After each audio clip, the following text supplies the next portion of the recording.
Wow. Is my net ready?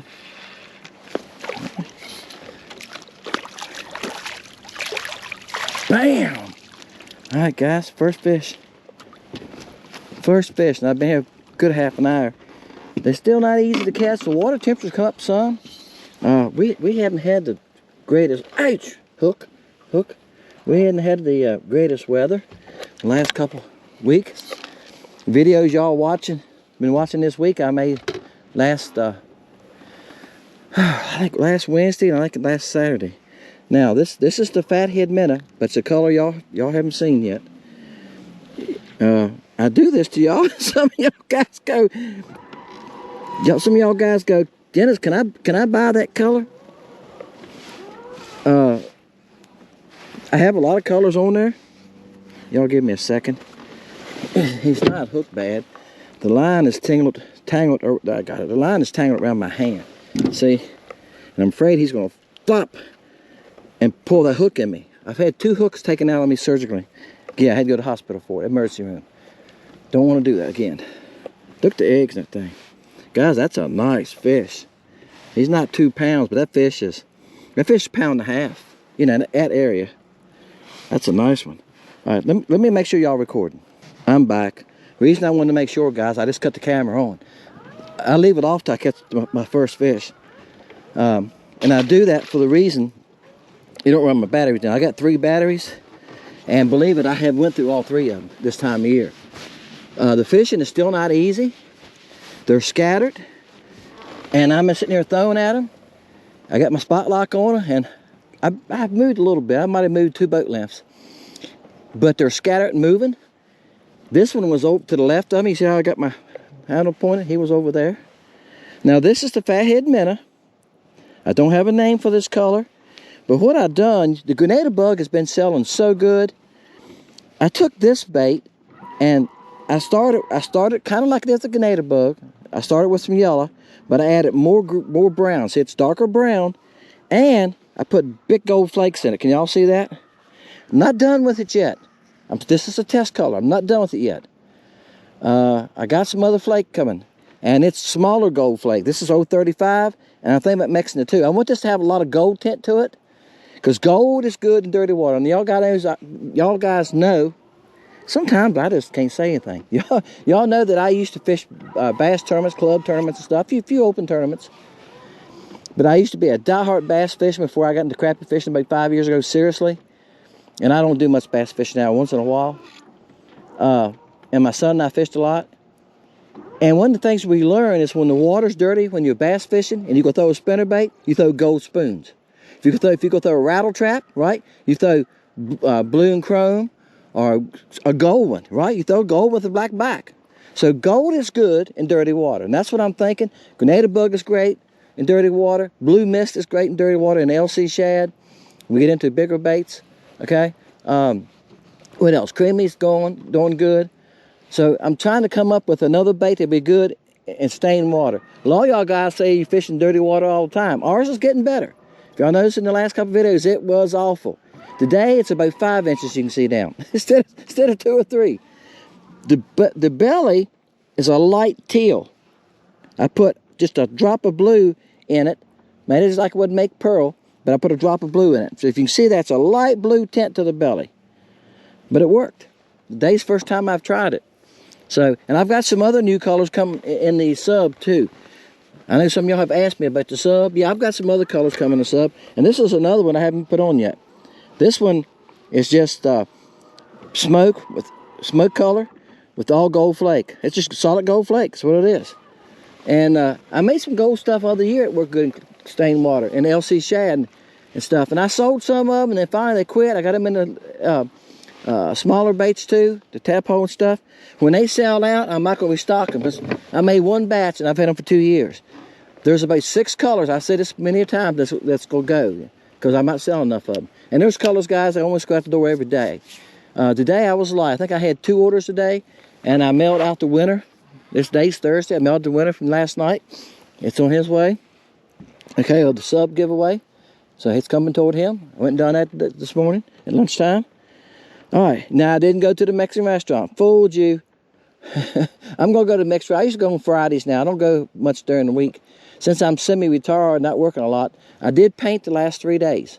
I painted the big area, so I'm not doing much, guys. A little job here, a little job there. Just trying to keep going. And I don't have time to do it and keep the bait business going. I've got to get in the shop. I was planning on going back in about 3 o'clock and getting in the shop for a couple hours. All right, guys, let's see if we can catch another one on it. This color keeps working. I'm going to experiment some more with it, and I'll add some new colors. This bait shape is selling. Every time and the mini LC shad is selling. Some of y'all guys is shell cracker fish and stuff. I know that's what you're ordering it for. When shell crackers come along here, what, another month, 5 weeks? That's going here. Now, it'll be sooner than y'all in South Carolina and Florida, right down that way. It's going to be great for shell crackers when they get to bed and stuff. They're going to eat that thing up. Bam. I didn't think this one was big. This fish got right up next to the boat, kept coming at me, and I thought, he's not very big. Like I said, sometimes it's hard to tell. You know, I mentioned Crappie Connection a lot, guys, because they get in some good topics. I mentioned it last night in the winner's video when they talked about jig sizes. That's a 1/16. And he had he was putting an itsy bitsy on a regular size 2. And on a 1/16, he said, 'cause that's all he had. And I understand that. You use what you got. But this is a 1/16. That's a size 6 hook on that 1.5-inch bait. And that's what surprised me. I'm going like, dude, y'all got it. But they don't want to use little hooks unless they have to. I understand that. If you fish in tournaments and you're guiding, you want to use the biggest hook you can use because it's easier to hook the fish and keep them on. I understand that. But if you want a smaller hooks, guys, I've got them even down to 1/8 of an ounce. So there you go. You see what I'm doing? I'm looking around. See, there's a fish there. He looks like he's a little bit bigger. He's out there about 35 feet. All right, and that's still out there at him. I'm a little short of him. I'm a little behind him. He never flinched. That's the hard. See, he's moving. Now he's at 40 feet. See? So that's what's making it tough too. And they were talking about that, talking about fishing open fish. And what's the guy with the big black mustache? Mine's gray, so I'm jealous. He said, yeah, the hardest part's like shooting at ducks. You got to aim ahead of them. How do you figure out which direction that they're going? Yeah, that's it. See, now I got pretty close to him that time, but now he's almost at 50 feet. So yeah, you got to try to throw ahead of him. And they're saying, that's what they was talking about. Can you look at your live scope and tell which direction he's going? Now you can tell he's going right and left, but it's hard to tell if he's going straight away from you. That makes a totally different thing. And that's why you move it around sometimes and you go like, well, there's a crappie, and you move your scope and you cast at him once and you come back and go like, well, he's going. Well, he might not be going, he might have turned, though he's not giving enough body reflection, enough return signal for you to see it. Bam. I think the smaller ones are more interesting, guys. Oh, he's not a bad one. Again, he coming toward the boat. I turned around, I got done talking to y'all in the last clip, and I looked over here, he was coming at me. He was getting closer and closer. When he got about 20 foot, I pitched at him and caught up with him. He wasn't very deep, about 6 foot deep, and when it came past him, he rolled up and hit it. So, hey, you can't complain about that. I don't care what size he is. He read the same book I did about eating artificial baits, and he has the same idea I have. This bait looks good. He ought to eat it. All right. That's what makes it count. He's not a bad one. He's about 10 inches, maybe 9 3/4. Messed my little tail up. My little tail sticks itself. Something I noticed on these small baits, this little tail, see there it comes back, it will stick to itself. And see it's got a little curve in it. Make sure in your packaging, guys, when you get the baits, make sure they're straight. The little mini shads, make sure they're straight. Make sure the little tails are straight. Get you a little pair of tweezers and reach in there and straighten them up. When I send them to you, they're straight. When I put them in your package, I make sure they're straight. I got some Zoom flukes, and I need to pull them out one Wednesday night and show y'all. I've had them for a couple of years, and I pulled them out a while back. I might have gave them all away. I've been giving them to local neighbor kids because I'm out bass fishing a lot. And I pulled them out of the bag, and some of them were like this, the tails. I mean, had a sea cook in them. And you know, if a bait sits crooked for a while in a bag, I don't care what brand it is, whose it is, it'll take that shape. Y'all know that. Make sure your baits are straight in your package. That's why I started packaging them like I'm doing now, straight. Some people are like, Dennis, you start spending more time with them. I've done that because when I go in, I go through and make sure they're all straight. I would always find one crooked one in the pack. Then I had to add it. I had what I call a patch pack. I always had an extra pack in the box, and I'd go through them and make sure you didn't get any crooked ones and send them to you.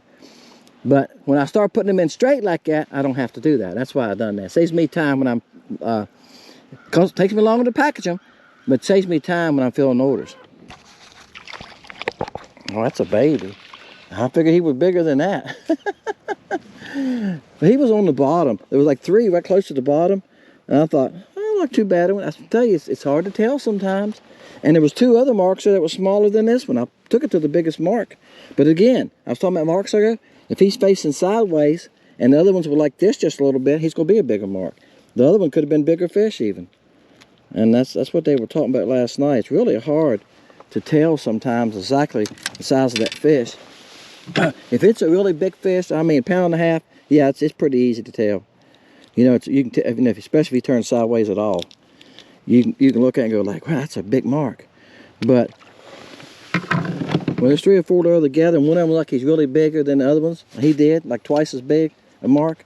It could just be the position he was in. They all 3 could have been that size. If I can find him again. But he was like that. That's the kind of mark he looked. And that was like a big, pretty good sized fish then. That's how big he looked. You see, there's 2 right there. That's what I threw at. I said, that's a decent looking mark. I throw it all. If I think it's a decent looking mark, I throw at it. I think some of it's I told you this before. I changed my depth finder a lot. I changed the depth and outside. I'm 50 foot right now. When I started, I was at 40 foot. All right. This bait drops really good. See it going down? I'm right on top of that smaller marker now. I said, if I'm there, I'll go ahead and bring it past one of those marks. If he's big enough to bite it, I'm mad enough to reel him in. But you got to throw that a lot of fish to catch some guys. I probably threw at 6 or 8 or 10 between those last 2, but most time I'm probably only catching 1 out of 30 casts or so. So I'm just turning my handle here, and as you can see as I turn it, there's pretty well fish everywhere. Somebody asked me that the other day. See, here's some here. I'm going this way. I'm looking over that way. Somebody asked me that the other day, where the fish at, and the channel's right there. It's 20 couple feet right there, like 25 to channel. And this is just a little pocket off the edge of the channel. Find the channel, and then just pull up off the pocket. You see still I'm in 14 foot. And what they're doing is they're pulling up here. You see it's a sunny day, and it's warm right here. I can tell you that now, and I got hot. I got my windbreaking suit on. I might have to take it off. But they're pulling up, getting in this 12, 14 foot of water, and you can see they're only 6, 8 feet deep, some of them shallower, to feel the sun. They can feel that sun the same as you do. If you get on the sunny side of the bank, when the sun's coming in, some of y'all hunt, or if you're at somewhere and you go like, man, it's warm right here. And you walk around the corner of the house and like, woo, let's go back around the other side where the sun's hitting it. The fish are the same way. They're trying to get where they can feel that sun. Bam. I think this is nicer. This was a good mark. This was a huge mark. So see how big he is. And he was very shallow though. He had some nice fish. Bam.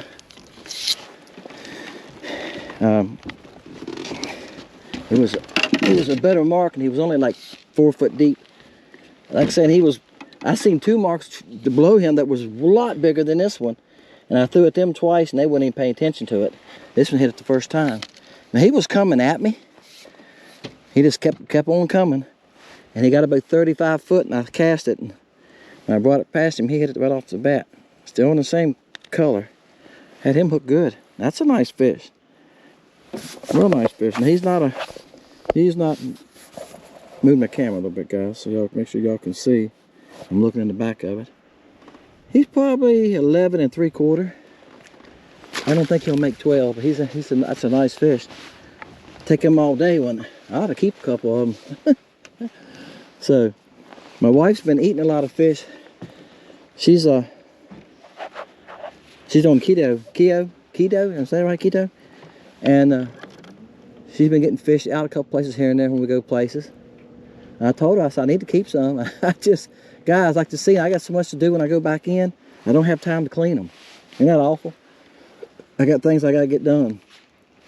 And that's the way it is, guys. When you try to work, try to fish, work keeps getting in the way, and then try to run a bait business. And yeah, that's okay. Y'all keep me busy. You keep buying them. I'll keep making them. Bam. All right, guys, it's been a while. I'm just letting y'all know that I might catch them one after another. Sometimes you watch these videos, you see these guys just swing them in over the boat, and you think, man, they just slaying them. Well, it could have been 2 or 3 hours. It could have been 4 hours. You know, I've been out here about 1.5 hours, and I think I haven't kept up with them. But I've probably caught 8 fish. He's probably right at 10 inches. All right, guys. Like I say, it's still not easy, and it's not going to get easy till this water warms up some. It's 47. I think it was 45, 46 last time I was out here. Well, sorry, fish. I hooked him back. That's what we're talking about, a good sharp hook. That's that little number 6. All right. All right, guys. This, again, this is a color I'm playing with. It might make it. And I said this, I think Wednesday night. I'm not going to put probably any more dual colors in the sub. We'll see. It shoots dual colors good, but I can only make 16 at a time. The mold makes 8, and I got 2 molds. Yeah, them little molds, guys, are $100 a piece. So yeah, I got $200 just some molds in that little thing. And I'm selling some, but this minnow here is selling. You gotta, you know, when you own a business, you've got to sell what people want. And the sub is a good bait. Don't get me wrong. Y'all see me catch fish on it. There's nothing wrong with it. You need to try it. It's a good little bait to add. I said this the other night. These are tools. There's no difference when you go down and buy a wrench. You know, it's something to work with. This is something to work with to catch fish, right? It's the same thing. Baits are tools. Jig heads are tools. All right. You want good jig heads, and you want good baits, and you want a mixture of colors. The guy that used to do the show with Crappy Connection, I can't think of his name now. I think it's Huckabee or something. One time last year, he got talking about colors, and he said, "Oh, you don't need but 3 colors. That's all you need." And they was talking to somebody else, and everybody was looking at him grinning, going, "Well, what's those 3 colors?" And he never did say, I don't think. But you know, on the average fishing, if you're fishing the same lake all the time that has the same water color all the time, yeah, I can tell you if our water stays clear here to, I say clear, 2 to 3 foot visibility, I can pick 3 colors like Killer, Banana Pepper. Creamy works everywhere too. Creamy works clear water too. A lot of y'all using Creamy saying it's working great in clear water. It's just a good color. Dipstick, yeah, and Killer. I mean, I think I mentioned Killer, I think. But anyway, Slayer, and I could go and fish and not worry about it. I can catch fish on. Wild's a great color. It's an old-timey color. Smoke, red and black, silver and red and black flake. It just works, you know. Back in the 70s and 80s, guys, a lot of us, that's about all we threw, wasn't it? We had like 4 colors. You had pumpkin seed, green pumpkin, smoke, and you had smoked blue flake in it, right? And we caught fish on them, bass and crappie. So today we have a lot more colors to pick from. And I know different YouTube guys will talk about different colors and make different colors to show you. It's good to have a mixture of colors, because some days, some colors tend to do better. Now, they was talking about that Crappy Connection on Wednesday night, how to catch a big fish in February. And they was talking about different colors, and they were trying different colors. And they finally went on to one, they was fishing together somewhere. I think it was somewhere, I can't remember where they was at now. Arkansas, I think. I don't remember. No, it wasn't Arkansas. I don't remember exactly where they was fishing now. But anyway, they was fishing together, and they came out with, ended up after fishing for a while, with 1 or 2 colors that seemed to outproduce the rest of them. That's just the way it is. So you don't go out in the mindset that, all right, I'm using this color today, that's all I'm using, because you're losing out, okay? There's a better color. I said this many a times. I know some of the local people here will fish blue and silver. And I've had guys tell me, all thing I fish with is blue and silver curly-tail grubs, that's it. And I just look at them and walk off. I don't even say any more to them, because they got that mindset, that's all they're going to use. I haven't seen them lately. When the water's like this, you don't see them. They don't fish until the water gets clear or the fishing's easy, right? When the fishing's tough, it's when you really got to dig deep. I'm using that 1.5 minnow today. It seems to be working better than the full size. I've been throwing this bait right here, which should be excellent today on my jigging rod. I haven't caught 1 ounce yet, and I switched to that 1.5 inches. I've been catching them. Even in dirty water, sometimes you can downsize to get a bite, because the water's cold, it's dirty, and they're really not interested in eating. But if you get that bait right in front of them, they still might bite it. Hey guys, Dennis, Fishing Lake Country. Check out Lake Country Baits if you hadn't. There's over 80 colors, and there's 18 body shapes on there, so you'll find something you like, okay? The cricket and the bug are great summertime baits. Once the water starts warming, you might be able to use them now. I've never tried them in cold water. But I can tell you this, once that water starts warming and insects starts hatching and stuff, they're great. If you got a mayfly hatch on your lake in the summertime, you can pitch that cricket around bushes on the bank and stuff, and you can catch a little bit of everything. You can catch crappie in the morning stuff where they've been coming in eating those mayflies and stuff. Around boat docks, same thing. Hey, Fishing Lake Country Dinner. See y'all next time.